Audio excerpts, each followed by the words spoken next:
नमस्कार दोस्तों, आप सभी का लॉ सीखो के दैनिक समाचार विश्लेषण में। तो आज हम एक ही आर्टिकल के बारे में बात करेंगे जो कि द इंडियन एक्सप्रेस से लिया गया है।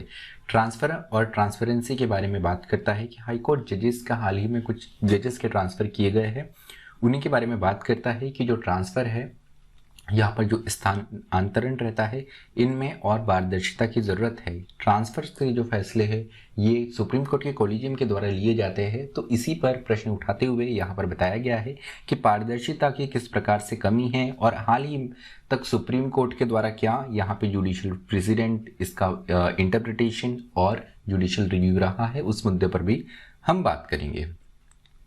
तो चलिए मैं आगे बढ़ूँ उससे पहले मैं अपना परिचय करवाना चाहूँगा। मैं खुशवंत पवार। आप चाहें तो मुझसे ट्विटर और लिंक्डइन के माध्यम से जुड़ सकते हैं, डिस्क्रिप्शन में आपको इसकी जानकारी मिल जाएगी।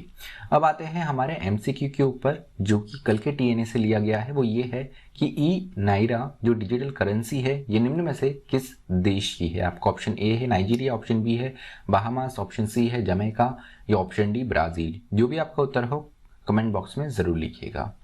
अब आते हैं हमारे डिस्क्रिप्टिव क्वेश्चन की ओर, वर्णनात्मक प्रश्न की ओर। वो ये है कि ट्रांसपेरेंसी जजेस के ट्रांसफर में ट्रांसपेरेंसी की ज़रूरत क्यों है। इस पर आपको एक्सप्लेन करते हुए इसकी विस्तृत इस बारे में बताते हुए आपको बताना है कि क्यों ट्रांसपेरेंसी की ज़रूरत है ट्रांसफ़र ऑफ जजेस में। तो आप आपका उत्तर 250 शब्दों में लिख सकते हैं। चलिए हमारे आर्टिकल पे आते हैं। तो आज का हमारा आर्टिकल दिया गया है ट्रांसपेरेंसी इन ट्रांसफर ऑफ जजेस के ऊपर कि क्यों ट्रांसपेरेंसी की ज़रूरत है ट्रांसफर ऑफ जजेस में। क्योंकि हाल ही में सुप्रीम कोर्ट के कॉलेजियम ने मद्रास हाई कोर्ट के जो चीफ जस्टिस है संजीव बनर्जी, जो कि मद्रास हाई कोर्ट में, इनको मद्रास हाई कोर्ट से मेघालय हाई कोर्ट ट्रांसफ़र कर दिया गया है। अब यहाँ पर बात ये आती है कि अगर हम हाई कोर्ट की बात करें तो सारे हाई कोर्ट अपने आप में अपने पावर के हिसाब से बराबर है, लेकिन महत्वपूर्ण बात यह है कि मद्रास हाई कोर्ट ये देश का 4th लार्जेस्ट कोर्ट है अगर हम जजेस की संख्या के हिसाब से देखें तो यहाँ से जो कोर्ट 4th हाईएस्ट जजेस की स्ट्रेंथ वाला जो कोर्ट है हमारे देश में, वहाँ से जहाँ पे 75 जजेस है वहाँ से इनका ट्रांसफ़र कर दिया गया है Meghalaya high court. Meghalaya high court वो हाई कोर्ट है जहाँ पर केवल 4 ही जजेस हैं, तो अपने आप में इसे बेनिशमेंट माना गया है, एक तरीके का यहाँ पर इनको सज़ा दी गई है, क्योंकि हाल ही में इनके जजमेंट्स में जिस तरीके के कमेंट आए उसको देखते हुए ये बात की गई है जो कि सुप्रीम कोर्ट को शायद ठीक ना लगी हो। तो अगर हम कॉन्स्टिट्यूशनल प्रोविजन देखें ट्रांसफर ऑफ जजेस को लेकर तो आर्टिकल 222 ये कहता है कि प्रेसिडेंट में after consultation with chief justice of India transfer a जज from one high court to another. तो आर्टिकल 222 जो है, अनुच्छेद 222 जो है, ये पावर देता है कि प्रेसिडेंट किसी भी जज को एक हाई कोर्ट से दूसरे हाई कोर्ट ट्रांसफर कर सकते हैं, पर इन्हें चीफ जस्टिस ऑफ इंडिया से कंसल्टेशन करनी होगी। तो अगर हम इंटरप्रिटेशन और जुडिशियल रिव्यू देखें आर्टिकल 222 का जो कि अभी तक हुआ है, तो सबसे पहला केस आता है संकल चंद एच सेठ केस। इसमें जस्टिस PN भगवती ने ये कहा है द ट्रांसफर ऑफ जज from one court to another inflict many injuries on individual. तो यहाँ पर जो मेजॉरिटी जजमेंट है उसको कनकर करते हुए जस्टिस PN भगवती ने काफ़ी विशेष यहाँ पे ऑब्जर्वेशन दिया था कि अगर ट्रांसफ़र करते हैं किसी जज का एक हाई कोर्ट से दूसरे हाई कोर्ट में, तो ये कहीं ना कहीं एक इंजरी रहेगी, एक हानि रहेगी उन जज के लिए, उस इंडिविजुअल के लिए।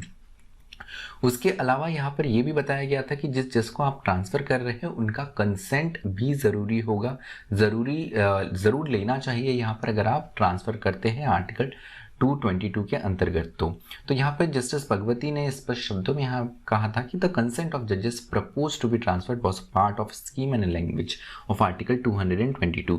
तो आर्टिकल 222 की अगर स्कीम एंड लैंग्वेज देखें तो यहाँ पर जिस जज का ट्रांसफ़र किया जा रहा है उनका कंसेंट लेना भी ज़रूरी है, एक पार्ट ऑफ आर्टिकल 222 ही है।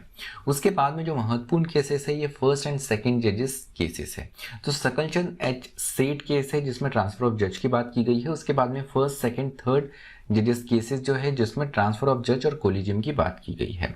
तो जो फर्स्ट और सेकंड जजेस केस है जिसमें फॉर्मेशन ऑफ कोलिजियम सिस्टम की बात की गई है कि यहाँ पर consultation with chief justice of India को इंटरप्रेट करके यहाँ पे कंकरेंस माना गया था और उसके बाद में कोलिजियम जो है ये अपने एग्जिस्टेंस में आया था।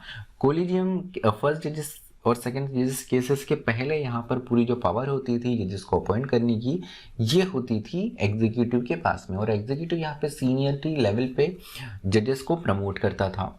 अब यहाँ पर कोलिजियम का डेफिनेशन जो आया तो उसमें चीफ जस्टिस और उनके साथ में 2 सीनियर मोस्ट जजेस जो है सुप्रीम कोर्ट के वो हो गए। वही थर्ड जजेस केसेस में इसे कोलिजियम को एक्सपांड करके यहाँ पर 5 सीनियर मोस्ट जजेस को चीफ जस्टिस ऑफ इंडिया के साथ में शामिल किया गया। उसके बाद में जो महत्वपूर्ण केस है जो कि ट्रांसफर ऑफ हाई कोर्ट जजेस पे है, स्पेसिफिकली के अशोक रेड्डी केस। तो यहाँ पर सेकंड जजेस केस एंड थर्ड जजेस केस के बीच में के अशोक रेड्डी केस हुआ है, जिसमें स्पेसिफिकली 3 जजेस की बेंच थी जिन्होंने यहाँ पर डील किया कि हाई कोर्ट जजेस का ट्रांसफर कैसे होगा। तो 1994 का ये केस है, इसमें बताया गया था कि supreme court specifically dealing with the question of transfer of जजेस ऑफ हाई कोर्ट। उसके साथ में यहाँ पर ये बताया गया था that power of transfer can be exercised only in public interest, कि अगर आप किसी जज को ट्रांसफर करते हैं तो ये केवल पब्लिक इंटरेस्ट में ही होना चाहिए for promoting better administration of justice through out the country, कि जस्टिस डिलीवरी को प्रॉपर बनाने के लिए पब्लिक इंटरेस्ट में ही ट्रांसफर किया जाना चाहिए एक जज का एक हाई कोर्ट से दूसरे हाई कोर्ट में किसी भी का जज का ट्रांसफर आप उसी केस में कर सकते हैं।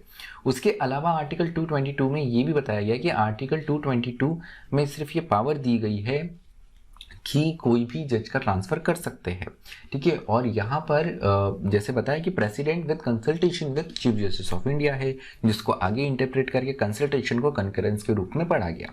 लेकिन आर्टिकल 222 होने के बावजूद भी यहाँ पर ऐसा कोई एक स्पेसिफिक नॉर्म या यहाँ पर कोई ऐसा रूल नहीं था जिसमें प्रपोज भी किया गया इस बात को कि एक मेमोरेंडम होना चाहिए जिसके अनुसार आप यहाँ पर जजेस का अपॉइंटमेंट या ट्रांसफर करें।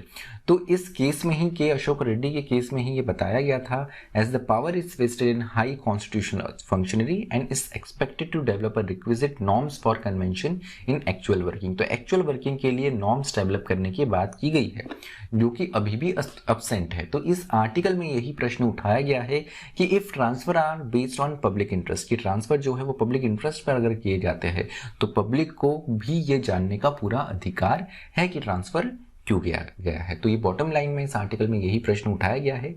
बहुत ज़रूरी है कि सुप्रीम कोर्ट का जो कोलिजियम है इसको एक प्रॉपर नॉर्म्स, एक गाइडलाइन या एक मेमोरेंडम लेकर आने की ज़रूरत है जिसमें वो ये रीज़न साइट करे क्यों किसी जज का यहाँ पर ट्रांसफ़र या अपॉइंटमेंट किया जा रहा है। तो चलिए आज का जो हमारा विश्लेषण है वो यही समाप्त होता है। मुझे सुनने के लिए आप सभी का धन्यवाद। अधिक जानकारी के लिए आप लॉ सीखो की वेबसाइट विजिट कर सकते हैं।